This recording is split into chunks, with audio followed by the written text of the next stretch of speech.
Welcome to this video. It gives an overview of the communications link budget from rfhammer.com.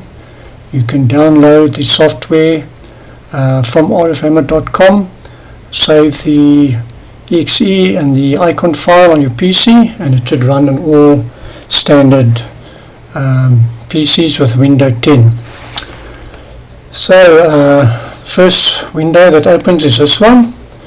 And you can click run, and then a full window will open where you can then input your parameters and get a plot of link margin versus range.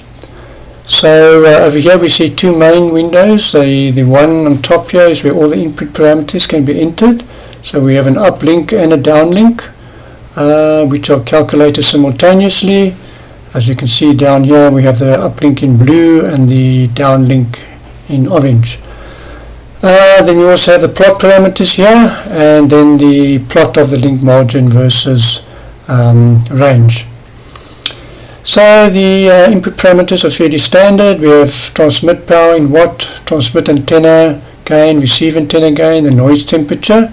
So we're using noise temperature in Kelvin, the bandwidth, system loss. So these are all your system losses, things like transmitter loss, receive loss, any DSP loss, also radome losses and antenna pointing losses, mismatch losses in your receiver, for example, your transmitter amplifier back-off loss, the high-powered amplifier in your transmitter is usually operated below the 1 dB compression point in the linear region of the amplifier to prevent intermodulation.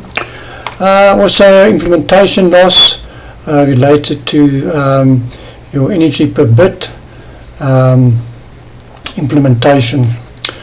Okay, atmospheric loss. So note that this excludes excludes the free space loss.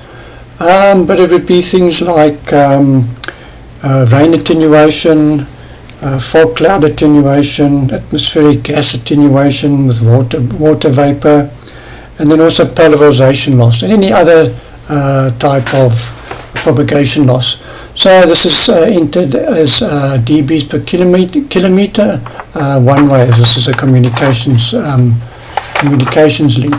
So the downlink parameters are exactly the same, but obviously the values would differ. The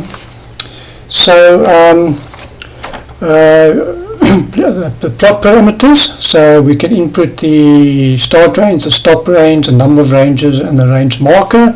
So we have a range marker here which we can move around. The number of ranges, if you increase this, you'll get a smoother plot. And would then also, as your interpolation is then, or your number of points is then more, when you increase the number of ranges, the marker would become more accurate.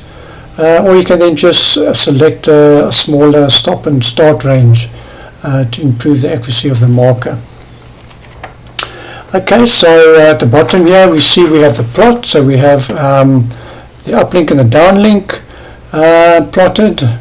And we're plotting link margin against range. So what is link margin?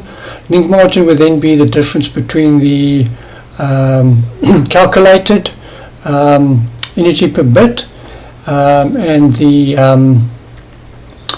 required energy per bit. Okay, we also have frequency of the link in hertz, and then the bit rate in bits per second. Right, so those are all the input parameters and the plot we've explained. So obviously now you can then change some of these parameters. As you change them, you would then get a new plot every time you run. We can change any parameter of all the parameters, and we can press run, and then we get a new plot with those parameters. Right, so that was a short overview of the communications link budget software.